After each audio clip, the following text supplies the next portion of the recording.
Yes, I love that intro. Welcome in, everybody, and welcome to my two guests. Welcome back, both of you, co-host Boogie Bumper, and of course, Praying Medic. Great to have you both with Great us to be here. tonight. How you doing tonight, Boog? We were talking a little bit before the show, Daniel. The mind is willing, but the body is failing. So I'm currently looking at the latest of technology in regards to help me get a little bit more comfortable sitting in a chair. So, there's been a lot of talk about Gina Haspel, and she endorses torture and stuff. If anybody can provide me with a link to maybe Craigslist or Amazon, recommissioned torture rack, so I can stretch out my vertebrae a little bit in between broadcasts, because I'm spending about 10 hours a week in this seat, that would be very helpful. So get in touch with me at Boogie Bumper. Yeah, all your torture devices, send to Boogie Bumper. All your good devices, you can talk to Praying Medic. How are you doing, Praying Medic? Hey, I'm doing good. How are you doing, Mr. Daniel? And good to be on here with you, Boogie. I always feel like it's a pleasure to be on with my Aussie mate. Likewise. I'm doing great. Couldn't be better. In fact, I've been paying attention to the media. Can you imagine? And according to the media, borders are now concentration camps. The trains to Sonora and Auschwitz, powered by capitalism, manned by racism, and exploited by the evil Nazi model Melania Trump, who was quoted as saying, "Wer Honig lecken will, muss der Bienenstachel nicht scheuen." Now that America has been consumed by Nazis, Boogie, Nazism, Hitlerism, and by nature Trumpism as the umbrella ideology of hate, should we look to Antifa to rescue us from the uber plague of brown shirtitude? That's fantastic. That's a fantastic question, Daniel. Thank you for asking it. That question. This is quite welcome. There was news recently this week, Daniel, that Starbucks is closing 150 of its stores. Did you hear about that? The share prices are dropping. The CEO left. Mm-hmm. So we need to find a new role in society for these people, these activists. And what better than bashing the fash? And when we talk about the fash, obviously we're talking about the dedicated, big-hearted, low-paid social workers and counsellors and educators and nurses and doctors that work at these detention facilities that deal with these children. I think the mainstream media, the Antifa types, are onto a winner. Because if they can successfully castigate and place into a box these dedicated people who deal with children, work with children, pat them on their heads while they go to sleep, while the judicial system does what it does, if they can successfully cast them as Nazis, bigots, cruel and inhumane, then I would say it's yet another win for the Liberals once again. And another goal to kick. They got us. Closing 150 Starbucks stores, that's what? That's 3 square blocks of Manhattan Starbucks now shut down. Somewhere. Exactly. There's a rally going on, I believe, on the 30th, next Saturday in Portland, Oregon. There's a lot of underground chatter that they're going to try to make it sort of another Charlottesville. So I think we all have to watch out for that and be careful. I mean, obviously this Nazi trope, like they're bringing it up like it's brand new, and it's something we've been hearing about for 3 years now. It's completely ridiculous. So, Dave, since we have you with us, and Boogie's just spurging out there for no reason. Welcome to the Daniel Barron Show. What do you make of this? Is this going to be a successful narrative ploy for them? No. All right. Next question. All right. No. Thanks for joining us. No, look, mate. What's going on here? Okay. Every single time Trump gets any kind of traction, anytime he starts moving the football down the field, the left has to come up with some narrative, whether it's a false flag that, gets everybody's attention on handguns and gun control, and then we argue on Twitter for 2 weeks about the Second Amendment and gun control, or whatever it is.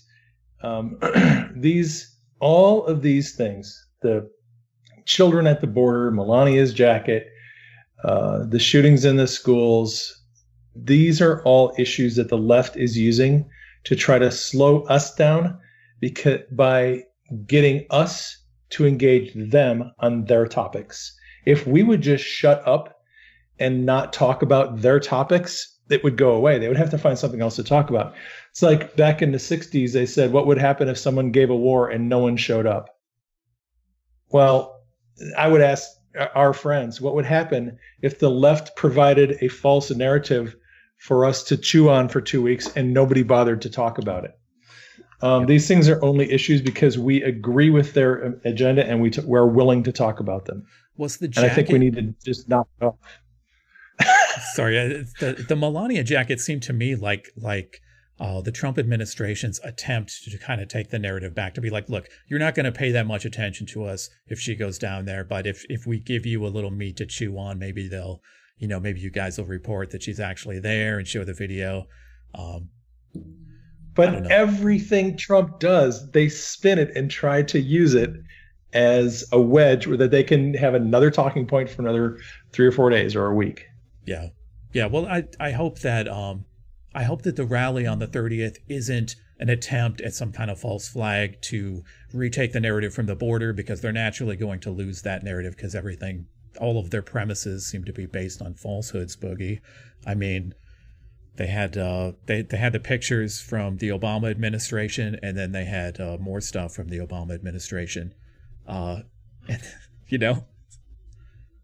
Yeah, but I don't think you should be too fearful about the rally in Portland, because on the upside, they're not going to have the energy to go through with it right till the end and get violent, because they've already shut down all of the burrito vans in Portland for cultural appropriation. So, and if there are no burrito vans, well, you pretty much figure nothing's going to happen. Yeah, it's over. Exactly. They can only eat white people food. Yeah. Yeah. PB&J is only going to take you so far. Exactly. Did Mum pack you a lunch before you went out today? And there's real issues in Antifa, like on the Antifa blogs, like where can you pack a lunch so it doesn't get contaminated by tear gas at a riot? Like, do you stuff it into your back pocket? Do you put it under your balaclava? Because then you have to worry about sweating. And especially if you've got like tomato and salad on there, Mum likes to put the tomato on the lettuce, even though it gets soggy. So all these kinds of issues need to be sorted out for the left. Yeah. They issue like a Can I just touch on what Dave? Sorry, go ahead, Boog. Sorry. Well, it's I wanted to touch on a bit of what Dave was talking about. Narrative wars. Now, consider this. You had, and I did a little bit of this on Thursday night for those who didn't watch. I'll just go over it very quickly. You had two competing optics environments that were being portrayed to the public, right? And both of them were on CNN. So we've got a control system in terms of delivery to the public, right? CNN is our control. So you had the Democrats going to the ICE facility, banging on the windows, harassing innocent staff members, demanding to see people, and like, oh, I can't stick around 45 minutes. I want to see the supervisor now, right?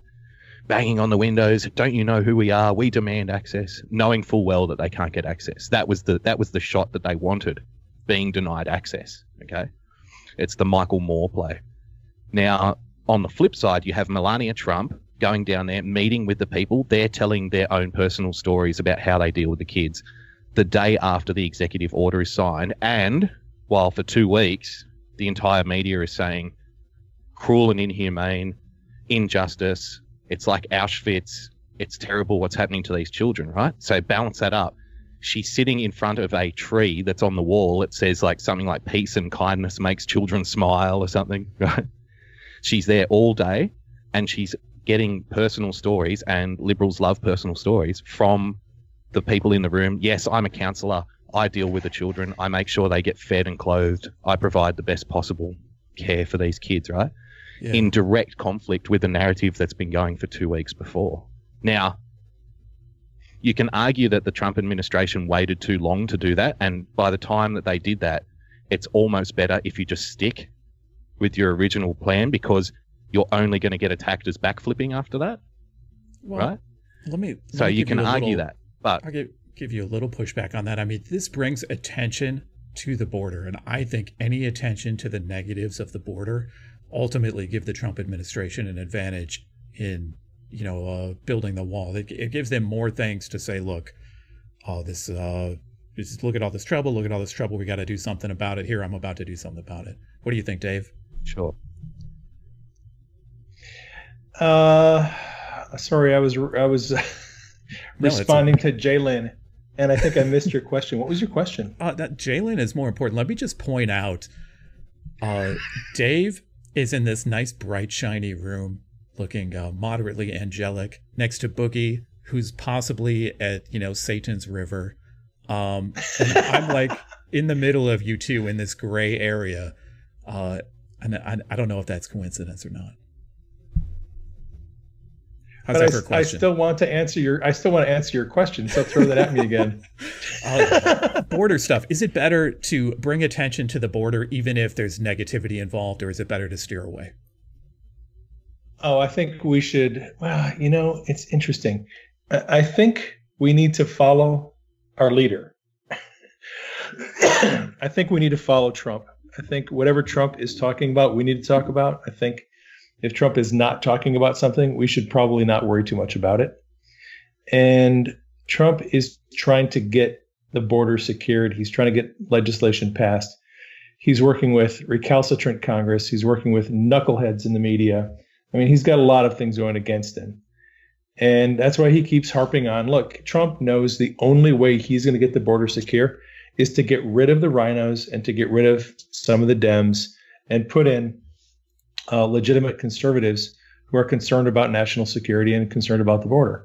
So he has shifted the narrative away from let's fight and squabble about the border to let's get some legit conservatives elected in the midterms. That's the only way he's going to get what he wants on the border. So I think that's probably the best way to go about it. If you're going to achieve the objective, we have to get rid of some people in the midterms and get them replaced. I agree. There was supposed to be a Q&A today with Q. Did that ever happen? Nope. Q posted last night. The Q&A has been postponed, and that's the only thing he's posted in like the last 3 days. So is it possible that Boogie is Q and this is actually the Q&A happening right now? I think it is possible that Boogie is Q. I'll tell you, I've never seen them together in the same room. Yeah. Thank you, Boogie, for hijacking my Twitter profile. You're more than welcome.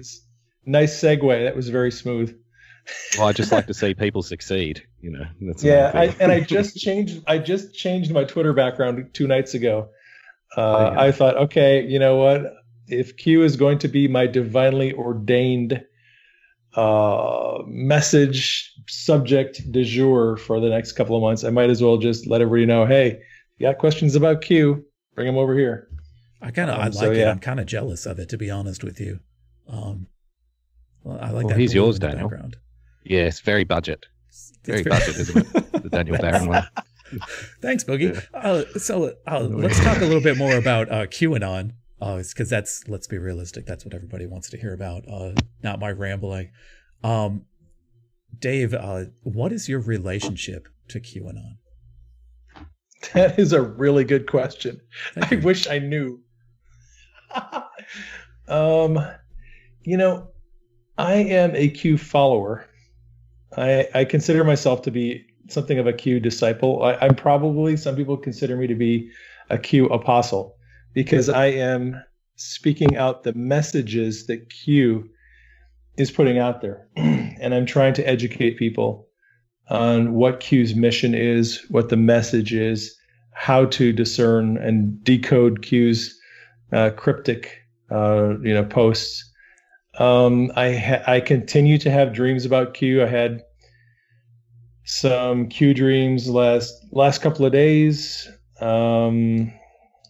There's some very cryptic stuff coming out that I think Q is going to be talking about that I don't even understand what the relevance of it is, but it has something to do with, I'm trying to remember what the dreams were. I had 2 dreams 2 nights in a row. Please say Space Wars. Oh. No, but that was your dream. That was my dream. Q was, what the heck is it? By the way, you should have titled the episode "A Barren Wasteland." Space, a barren wasteland. You missed a trick there. I did. Dude, that would have been so good.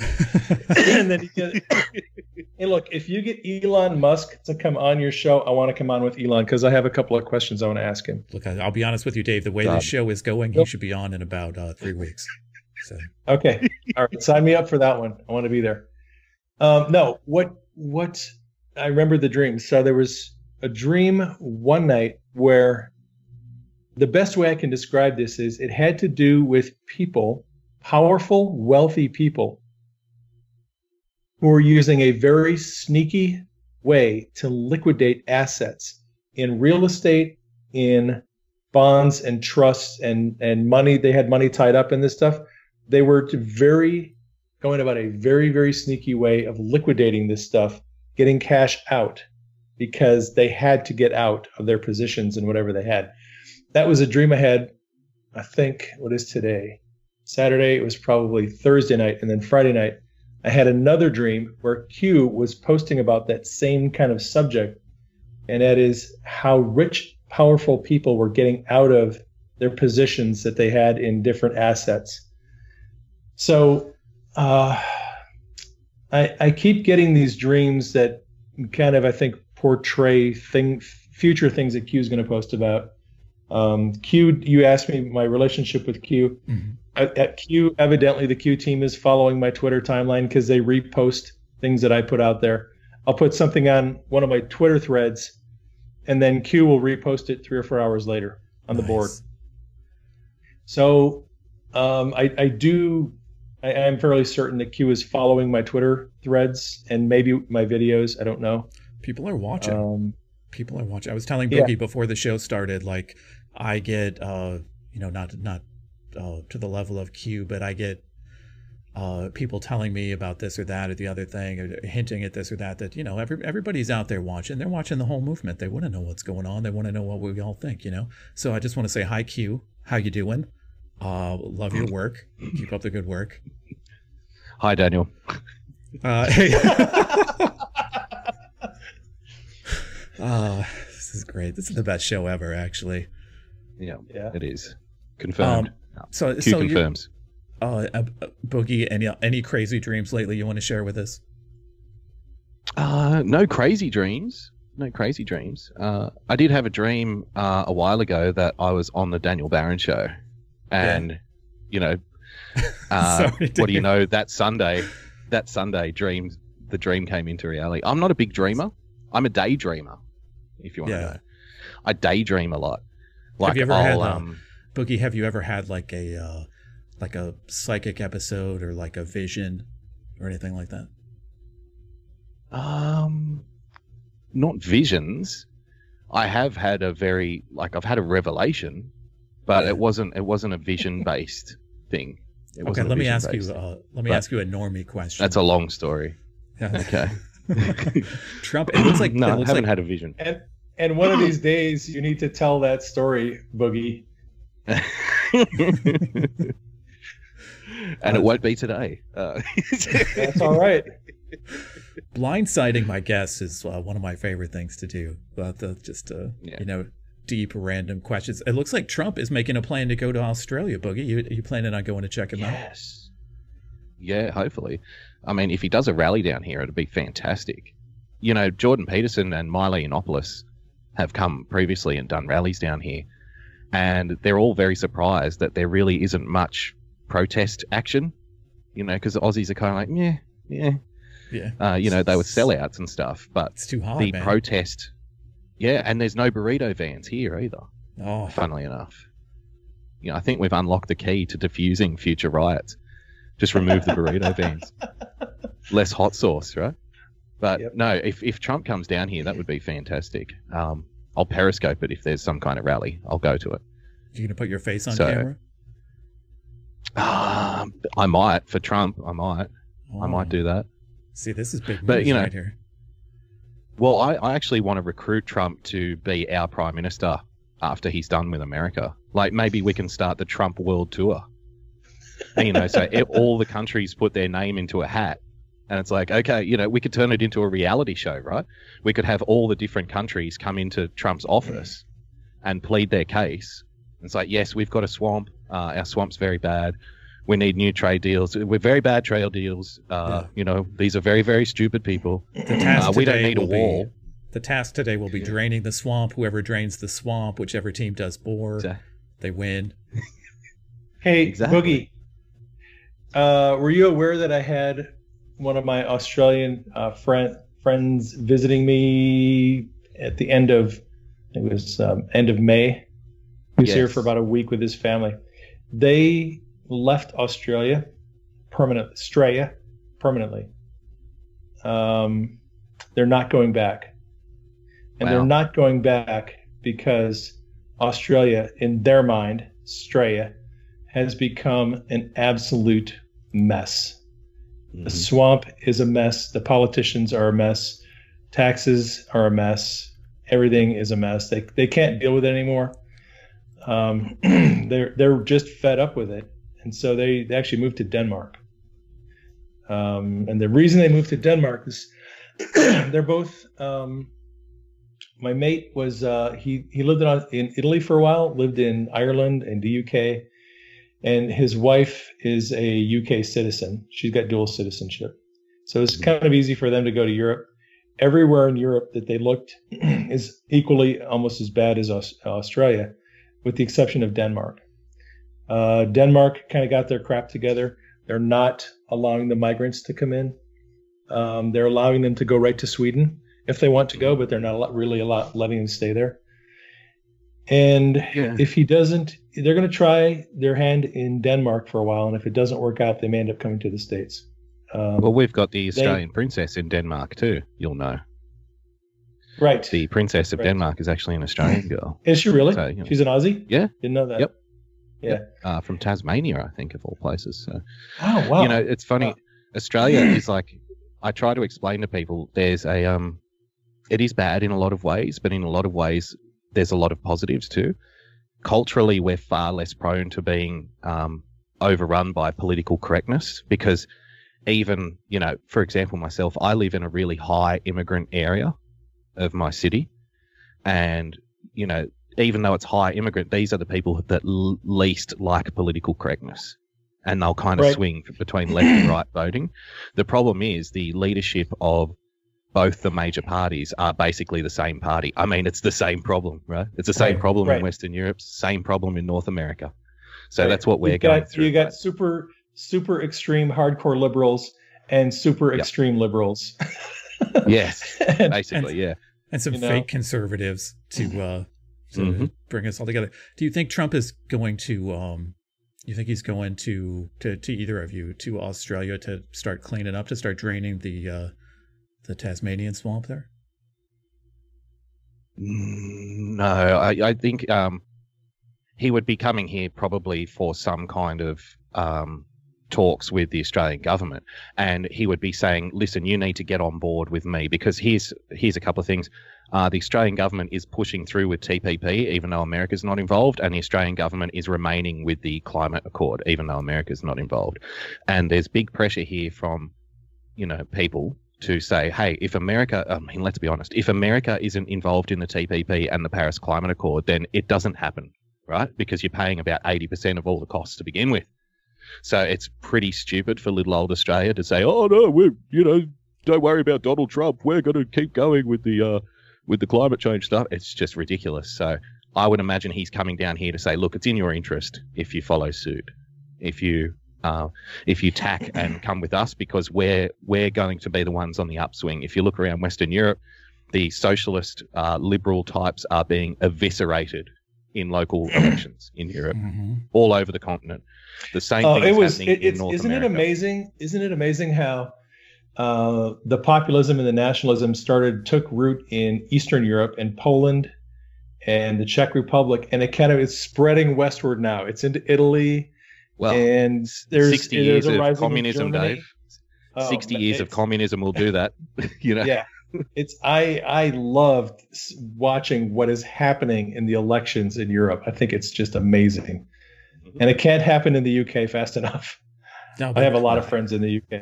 unfortunately, the UK is all the way on the far end of that wave. You know, it's right? Like, my Eastern European friends, they're the most woke people I know. Like, they used to tell me things, and I was like, "No, you're being ridiculous." And now I'm like, "Hey, did you know this?" They're like, "Yeah, that's what I was telling you, dude. I was telling you that like months ago." You know? Yep. Yep.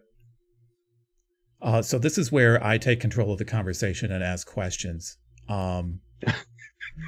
Thanks for opening the kimono. Good luck with that, mate. Yeah. We're balancing between super casual and me asking random questions. And that's kind of how I like it. This is the Daniel Barron Show every Saturday night. Please follow us and share and retweet and follow at Praying Medic, at Boogie Bumper, and at the Anti-Antifa, which are all on the screen there if your phone is big enough to read all of those. I'm not really sure. So Trump announced that there's a space force that he's going to create. I want to say that I think there's already a space force. I think everybody in the military knows there's already a space force, and that this is one of the things he's doing to kind of just open our eyes to what's already been happening. Now, I don't know if QAnon has touched on this. I don't think, from my readings of watching you and r/Great Awakening, I haven't seen too much on it.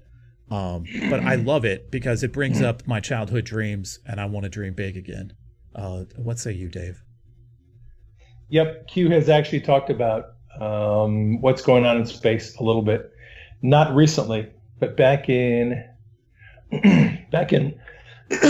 March, and I think in April, when there was a SpaceX launch that kind of went sideways, and there was several launches in a period, and there was the rocket flying over Southern California, and people saw the flames and they thought it was a UFO.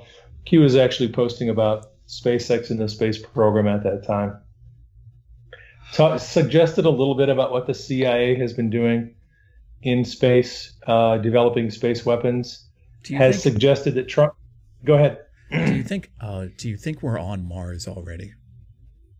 Yes. All right. So I have not studied this stuff very deeply personally. I'm not really into that thing. I'm not a conspiracy theorist, even though I'm like one of the main progenitors of Q. I am not a conspiracy theorist. I swear I'm not a conspiracy theorist.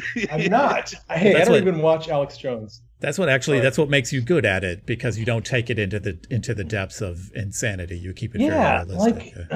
And some people, they rag on me because I don't talk enough about Pizzagate. I don't talk enough about the pedophile rings. I don't talk enough about, the chemtrails or whatever the thing is du jour. I really try to focus on what Q is focusing on and try to stay on that subject. And when Q is talking about pedophiles, I'll talk about pedophiles. If Q switches and starts talking about something else, I'm switching and I'm talking about something else. So, but I do have some friends who seem to have information about the secret space program. And one of them has been talking to me about the secret space program for a while. And the other one has not had a chance to talk to me. I don't know if you guys saw my interview with Dan Duvall, all about Q. Dan Duvall is, he sort of is a conspiracy theorist, but he really, his main ministry is he works with people who are survivors of satanic ritual abuse. And he has dealt with some of the most bizarre stuff, satanic, demonic stuff. He knows a lot about that stuff, but he also knows a lot about secret programs like the space program. And he has hinted that he knows something about that. Is there a connection? So your question... Is there a connection between satanic ritual and space? Yep. I think that some of what is out there in the great beyond is from the kingdom of darkness. Some of it is obviously from the kingdom of God. There is a space war going on out there in the spiritual world, whether people know it or not. And some of that stuff, I think, manifests in the physical world. And it's difficult to tell, I think, whether we're dealing with demonic entities or whether we're dealing with physical beings from other planets, solar systems, galaxies, whatever. Like I said, I haven't studied this extensively. The people that I know who have studied it, they're pretty convinced we have stuff on the moon, stuff on Mars, stuff out in the outer reaches, and a lot more. Boogie, your thoughts? Yeah. Or Daniel? Boogie, well, I think it's your show, Daniel. Do whatever you want, man. Well, normally, if you haven't noticed, normally it just goes off the rails, and I just put my feet up, smoke a cigar, and just let it happen, you know. Okay, Daniel, I think you're only enthused about, you know, you said, your dreams are coming true. And having gotten to know you over the last 12 months, I would suggest that your dreams include shooting down large caterpillar-type aliens on distant worlds and having casual sex with Denise Richards. Am I on the money there? Am I close? You're not far off. No, I mean, maybe a little more, a little more timely, but otherwise, yeah, you're pretty square on. It's like, sort of like a romantic StarCraft. Do you want to be a citizen? Yeah. All serious though. I thought it was funny, like the late night TV shows. You know, the usuals, like the Stephen Colbert's, the Seth, whatever these people are called, and Trevor Noah, and they all came out and made fun of Trump for mentioning Space Force about 3 months ago. If you remember, if you cast your mind back, that's when he first dropped it, and everyone was like, "What the hell is he talking about?" Right? If you look at it logically, there has to be some kind of order to space, because Colbert was up there going, "Oh, what's the threat from space?" And I'm like, you really don't think that with all of the dependence that we have on satellites now for communications, for money transfers and that sort of thing, you really don't think that there's imminent threats if people, other countries, right, gain strong footholds in, you know, space terms? You don't think that there's dangers there for, you know, the Western world, for America specifically? So to have some kind of regulatory body under the defense umbrella makes sense to me. You know, and if you want to call it Space Force, then so be it. But just because of the amount of infrastructure that we have floating around up there and the amount of importance that these particular types of infrastructure have, and if you consider in the next 20 or 30 years, that's probably going to be tenfold with all of the private companies now getting into the game as well. So there has to be some kind of regulation of what's floating around up there. Otherwise, there could be chaos, right? I completely agree. You know, militarily, I mean, that's the ultimate battleground of it. You can, you know, it's like developing a new air force. You can see everything, you can do everything, you can do anything. I want to say that people in the comments are just typing Space Force ! Which is my entire point here. It's like the idea of having a Space Force. It opens our minds again. You know, it's like we're going back to the moon again. It's like, hey, look at all this greatness. It brings up that childhood feeling of like, we can do something new and awesome again. That's just, you know, that's how I feel about it. If I was a kid, I would have big Space Force posters on my wall, and I'd be thinking about every night. I'd be dreaming about it. You know, and I basically am a kid. So this will be. Hey, Daniel, can I interject something? How dare you? No. Do you follow Lisa Mae Crowley on Twitter? I do. Okay, so you know that she's one of the people like me who does Twitter threads on Q. Mm-hmm. Okay, Lisa Mae Crowley works for the National Reconnaissance Office. Your turn. So you're saying that you're going to get me a job in the Space Force? Okay, here's the backstory on the National Reconnaissance Office. A lot of people today don't even know what the National Reconnaissance Office is. They've never heard of it. Okay. National Reconnaissance Office is essentially in charge of our satellite program. They took it over from the Air Force in, I believe, 1960. Wow.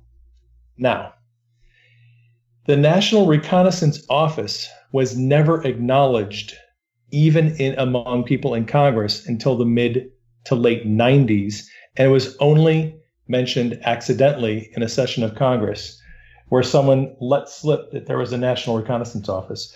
It wasn't publicly acknowledged until the mid-90s. Well, there's no question, man. There's no question that this stuff has been going on. It's just been hidden from us because they didn't want us interfering, yeah? Right. Yeah. So let me ask you this. If we have had a satellite, an agency in the government that's like the NSA or NASA or any other, intelligence agency that is in control of our satellite technology. And people didn't know about it for 35 years. Okay. Yeah. And even now, 20 years later, a lot of people still don't know about it. What if the government is able to hide an agency that has the same budget as the NSA?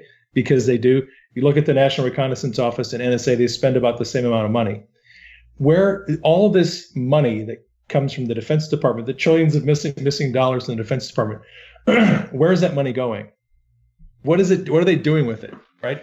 And then you look at these hidden programs that have been hidden for decades, and we only 20, 30 years later find out about them. What are they doing in space that they have been hiding from us for the last 20 or 30 years that we don't know about? That's the essential question when you talk about Space Force. Yeah. Is Trump just sort of peeling back the veil to let us take a look at what's been there for decades? I think that's what's going on, probably. I agree. I was trying to say the same thing, less poetically and more rambly, because that's just more my style of how I do things. But yeah, I mean, there's the obvious military stuff going on, and of course, like a general exploration. But I would very much like to know, what sort of crazy experiments are they doing up there? What are they reaching out what are they scared of telling us that they're doing? Boogie? Well, sure. Because if people around the world discover that there's some kind of infrastructure in space which can basically eliminate life on Earth, for example, to take an extreme example, there would be mass panic, right, at any time, because whoever is then in control of those apparatuses instantly becomes someone to be feared and rallied against. See, if we're talking about the deep state, right? Now, if you suggest that these people are deeply embedded at the highest levels of government, then a lot of these monies that you're talking about, budgetary stuff, would have been under the table, and it wouldn't have necessarily have been public information to begin with, because various people would have been in positions of power in all of these agencies, right? So if you then expose, like Dave was saying, pull back the kimono, open the kimono, and give people a little peek at the goods. Shorty robe, Boogie? The shorty robe, yes.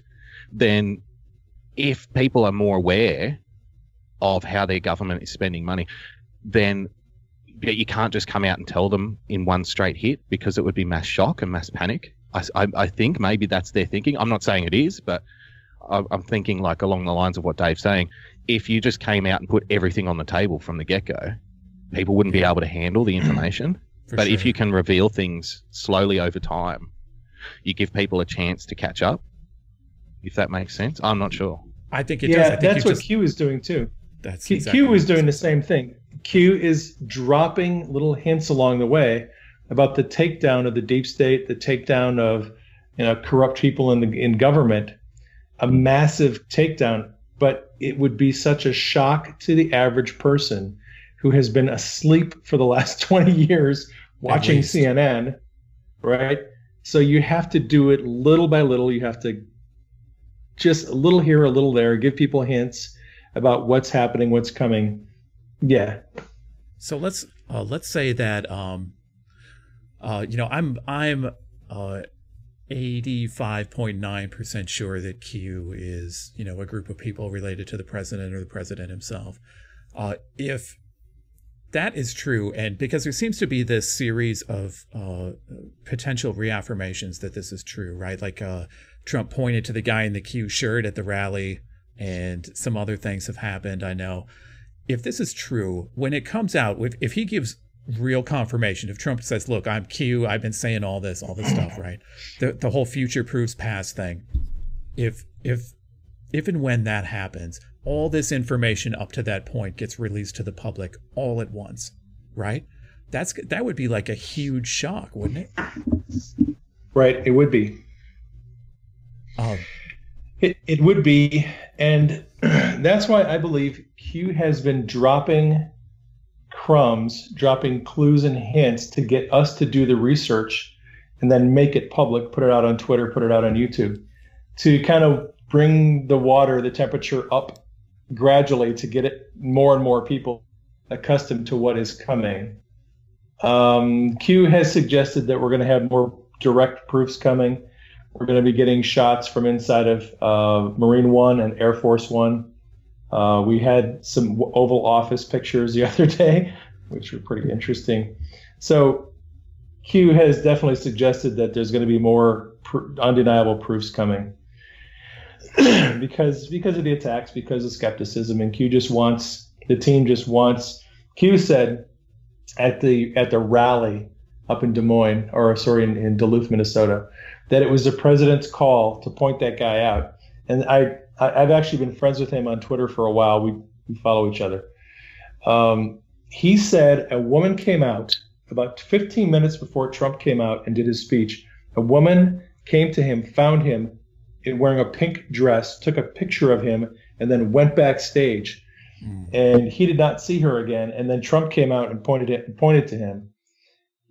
It sounds like they were scouting the audience and found somebody, took a picture of that person, went to Trump and said, this is the person, if you're looking for somebody with a Q shirt on, this person right here, they're standing right there. And like it was kind of set up ahead of time. It looked like it when he wandered, when he came out and he's waving. He stopped specifically, and he does that thing you do when you're trying not to be obvious, which is like you look beyond, right, when he's waving. And then he's like, oh, hey, right in front of me. I didn't notice. Oh. Yeah, exactly. It's exactly what it looked like to me when I watched the replay. It was like, oh, so you, if you have the opportunity, let that guy know he's welcome to come on the Daniel Barron Show anytime, talking about Q. I will do that. All right. I don't usually call people out like that on the show, but tonight's different because I know you both. I consider you both friends. So if that was a signal, what do you think it was a signal for? Did they give any clue? It was a signal. Those types of signals. Everything. Gosh. It's a test. This is a Q quiz. All of these proofs, all of these little things that are dropped along the way, are meant to be subtle. They're meant to be very, very sublime. They're not meant to be obvious. They're meant to give skeptics the ability to remain skeptics, and they're meant to give believers the ability to continue believing. It's like God being invisible. God could be visible to us if he wanted to. He could speak with a loud, booming voice if he wanted to. He has chosen not to. He has chosen to conceal himself, to conceal his voice, to conceal his identity, other than that still small voice, that whisper in your soul that you sometimes hear. And God gives us little hints, little bits along the way to have us either to give us the free will to choose not to believe in him, or to make the choice to say that was not a coincidence. That was God. Q does the same thing. Now, one of the things I just love is if you go to Eric Trump's Twitter timeline, he posts pictures of Trump golf courses around the country. And about 2 months ago, he posted this picture. And if you zoom in on the sun, it's a beautiful kind of a sunset picture. In the sun, plain as day, the sun is shaped like this, and there's a little tail that comes out, and it's a Q in the sun. Yeah. But to the average observer looking at that, you wouldn't see it. If you look at it closely, you can see it, and then you have to assess, what does it mean? Okay, yeah, I see that the sun is kind of shaped like a Q. What does that mean? Was that intentional? Was it an accident? Is it a coincidence? It speaks to everyone at once. Right. And so these little hints keep showing up. President Trump tweeted out a tweet. He retweeted a tweet from the White House Twitter account on Father's Day. So if you go back to Trump's timeline on Father's Day last Sunday, you'll see an American flag and it says Happy Father's Day on it. Okay. That was tweeted out by the White House Twitter account, and Trump retweeted that. 7 minutes before that, Q tweeted out Happy Father's Day. Okay? Just Happy Father's Day. 7 minutes later, Trump retweets the White House American flag Happy Father's Day. Somebody sent me a message on Twitter and said, "You're not going to believe this. You might think I'm crazy, but check this out." That same day, Q also posted a mysterious message to someone named D. Undiscovered stars, the heat of the sun rises. All this, there's like 3 or 4 different lines. And she said, undiscovered stars. She said, look at the flag on that tweet that Trump tweeted out. Look at the banner on the flag and look at the very last bottom star in the field of stars and tell me what you see. And I looked at it. It's a Q. Was it like the flag was waving and it just caught it? The flag was waving a little bit. You can see all the stars are pretty clear. They start to break up a little bit in the bottom corner, and the very last one, you can see what I see when you zoom in on it. There is a Q in that star. That's awesome. And it's like you have to go looking for this stuff, and then you see it and go, am I imagining that, or is that actually a Q in that star? So these little, Trump points at somebody in the audience. There's a star here that looks like a Q. There's a Q in the sun. All of these little proofs are, look, if Trump just came out and said to the whole world, me and Mike Pence are Q, and we have been posting secret back channel drops on 8chan. If Trump just came out and said that, that would cause a lot of problems. It would cause huge problems.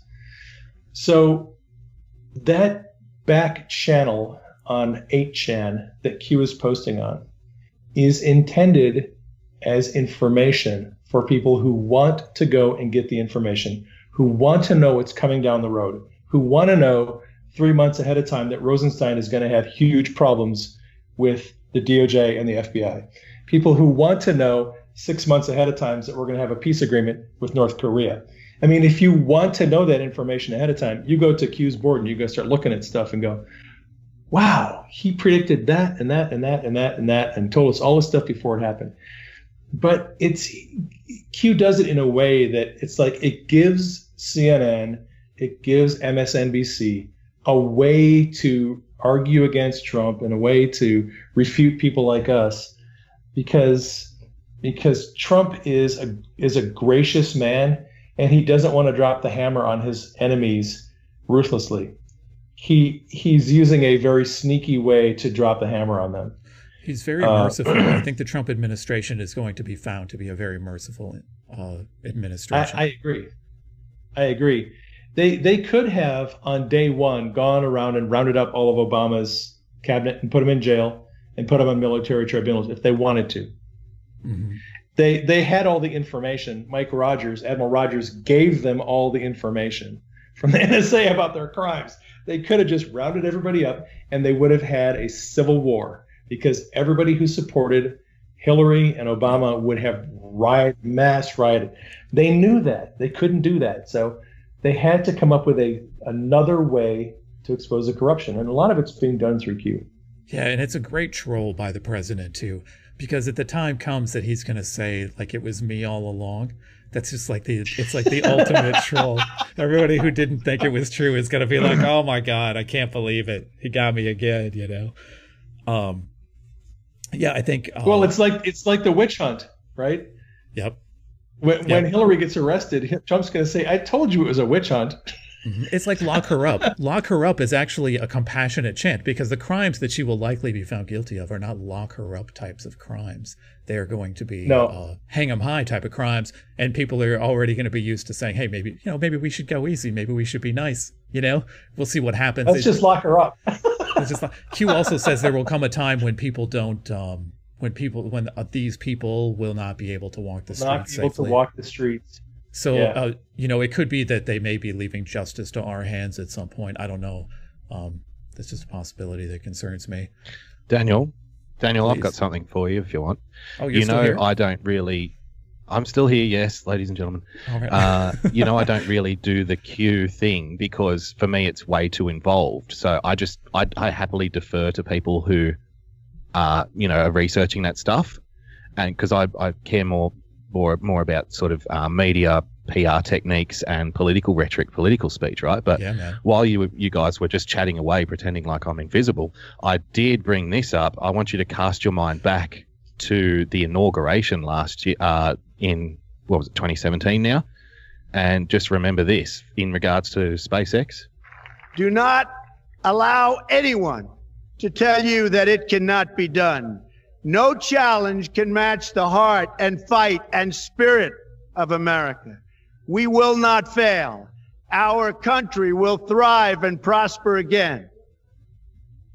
We stand at the birth of a new millennium, ready to unlock the mysteries of space, to free the earth from the miseries of disease, and to harness the energies, industries, and technologies of tomorrow.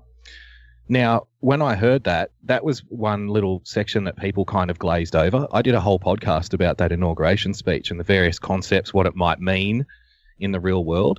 Now, if I can just drag you back to the deep state conversation again, people who have control over knowledge have vast amounts of control over society. Okay, so if there are indeed technologies in space terms, in the medical world, in energy, okay, now what would you say are the things that keep the deep state?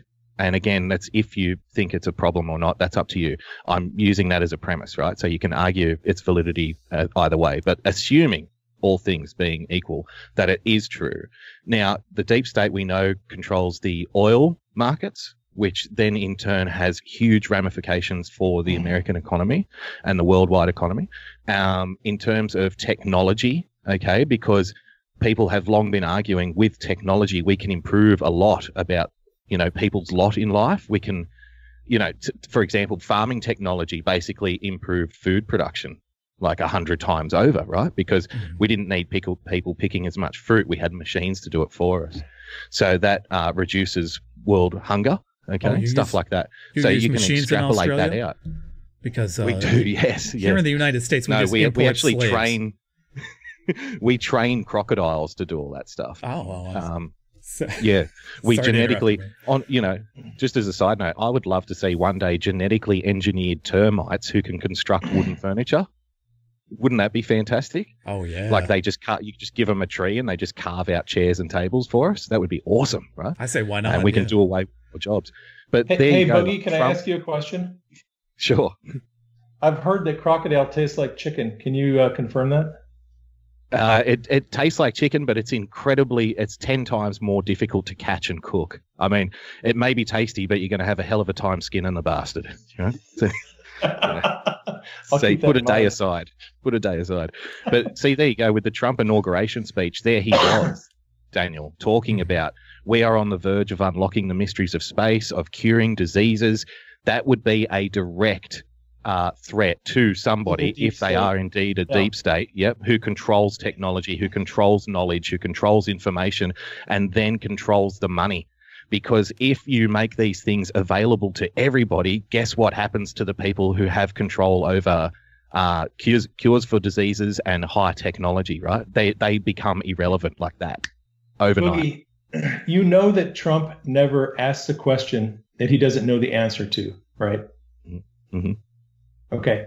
And you know that Trump doesn't make promises that he can't make good on. Okay.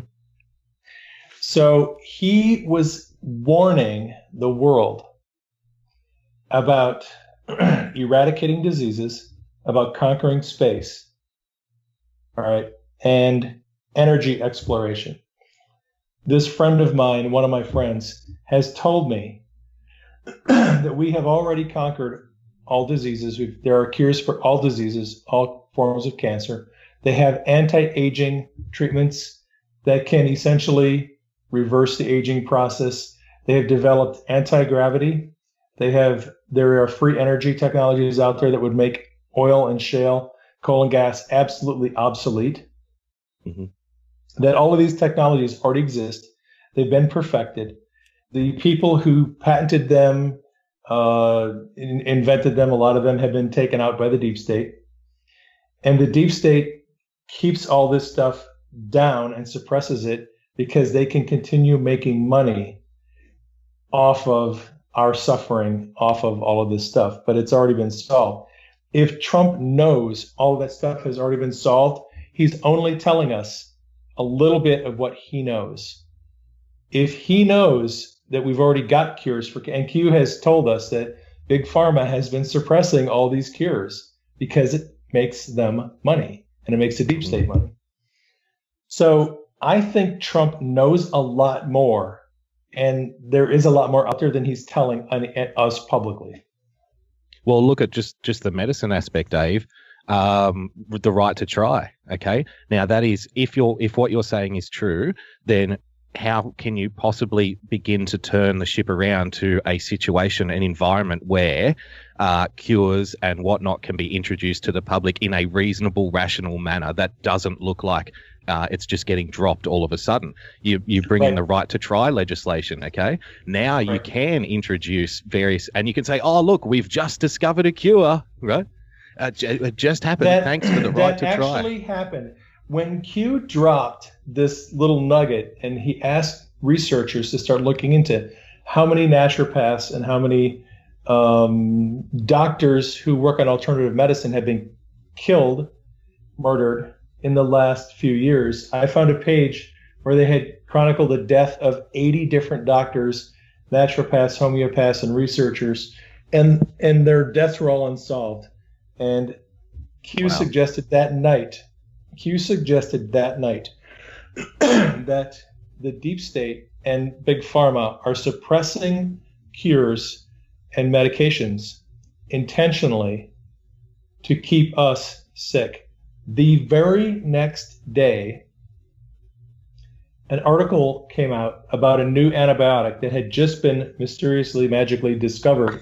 It grows in the soil that is effective against most of the multi-drug resistant bacteria that are out there. I got a message on Twitter from an internal medicine doc who was pissed. He said, look, I was on the Q thing last night. I heard what you heard. I saw what you saw. He goes, you and I both know they've been telling us for 15 or 20 years there are no more antibiotics. We are out. We are done. There are no more antibiotics coming. We're stuck with what we've got, and nothing new is coming down the pike. They've been telling us that for a long time. The day after Q drops this post about Big Pharma hiding cures, the next day a new antibiotic is discovered. No coincidence. Just like that. That is not a coincidence. That is them getting caught and them trying to slowly kind of put some information out there like, oh, hey, there's an antibiotic that we didn't know about. Well, it begs the question of, where do we, will these things be released to us over time? Will it take us fighting for each discovery, quote unquote? Will we have to push back against this every single step of the way before we, if all those things are true, before we're free of this? And is it even the right thing to do for us to be free of that? I like science fiction from like the 70s. I grew up on it, like the Eyes of Heisenberg and stuff is what a lot of this conversation reminds me of. Like what, that changes the scope of civilization so greatly that we wouldn't even recognize the world we live in anymore. Is it even right to drop all of that stuff on us? Or is it better to, kind of put us in our own little matrix, if you will, Boogie and Dave? Well, it depends if you're the person that's holding the whip or the one that's tending to your wounds on your back that the whip creates, doesn't it? That's the perspective part. So if you are indeed someone that's at the top and seeking to control populations, then of course the better scenario is to have people in their own constructed little matrix fighting amongst themselves and basically generally ignoring whatever it is you're up to at the top. And with, you can have some kind of sympathy with that view, because should people ever get to the point where they are completely aware of how they're being dudded every single day, day in, day out, on a full spectrum of plot points, then surely the people who are at the top are then, they then are at risk, right, of being overthrown and probably hanging from bridges. So that's the last thing that those people would want. At risk of death that they would otherwise assume was not going to happen, or not for a long time. Exactly. Yeah. Daniel, I want to throw in one more thing. Yeah, please. I've had a lot of dreams, prophetic dreams about Trump. And 3 or 4 of them just stand out from all the rest. And these were ones I had before he was elected. One of them was, this is just the craziest dream. And as we're talking about these cures, it suddenly dawned on me what this dream might mean. So in the dream, this was before Trump was elected. I think it was August of 2016. I was given a choice, a political choice to make about who I was going to vote for president. And in the dream, I made the choice to vote for Trump. And as soon as I did that, boom, I was taken into, like, the only thing I can describe it as like going through a portal into another dimension. And I went into the future and I saw America. We were living in this society where there was no sickness, no poverty. There was, the only thing I can compare it to is it was like we were living in heaven on earth. There was no rioting. There was no unrest. There was peace. Everybody had enough. Nobody was sick. It was crazy. I was looking around this world going, and this is a world that was a creator that I saw as a result of choosing Trump as president. I was astounded. The word that came to me was lavish. We lived a lavish lifestyle. Nobody lacked anything. We had plenty of money. Everybody had plenty of money. There was no lack, no poverty. Everybody was living a lavish, blessed lifestyle. And when I think about this dream, I'm like, how could that possibly happen if the deep state and their ability to keep us sick, to keep us burning fossil fuels, to keep us, doing all this crazy stuff that we don't need to do, if that is removed, that totally changes the entire paradigm upon which our society is built. Sounds like a wonderful dream. Yeah, I'm hoping it's a dream come true. You've well, to be less utopian about it, and to provide some kind of historical context to it, right? When societies are prospering, that's when they're generally less likely to collapse in on themselves and people start tearing each other apart. Because people can fall into a bunch of whole different categories, and they can be for an ethno state, or they can be communists, or they can be just full blown capitalists. But what we know from history is when people are prosperous, then the kind of frictions that happen between different groups and subgroups and cultures and subcultures within societies and empires are not as pronounced. So, like, if at the lowest rung, if the guy who's cleaning the bathhouses in ancient Rome, if the guy who's cleaning the bathhouses in ancient Rome is earning a decent wage and he can provide food for his family and stuff, he's less likely to pick up a pitchfork and demand that the local ruler be skinned alive. Okay. Mm-hmm. So, and people are less likely, because when there is suppression of prosperity, Daniel, that's when people at the top can say, hey, those guys over there, they're the ones who took all your money. They're oppressing you. They've robbed you. This is what happened in the Soviet Union, right? They turned the peasants against the farm owners, and they said, hey, you're only poor because of these greedy farm owners. And what happened then? What was it, about 9 million people starved to death in a manufactured famine. And then that gave rise to the Soviets taking over and wreaking havoc across, about a quarter of the world's landmass for the next 60 or 70 years. So when there is prosperity, you always have the opportunity to eliminate and better interact with other social groups in empires, in countries, in lands, than when prosperity is being held back, because people will be at each other's throats to get what they don't have. If that makes sense. It certainly does. Thank you, Boogie, and thank you, Praying Medic. Thank you both for coming on tonight. It's really been a pleasure having this conversation with both of you. Thank you. So catch us every Saturday night at the Daniel Barron Show. What do we do? 10 p.m. Eastern. Follow at Praying Medic, at Boogie Bumper, and myself, Daniel Barron, at the Anti-Antifa.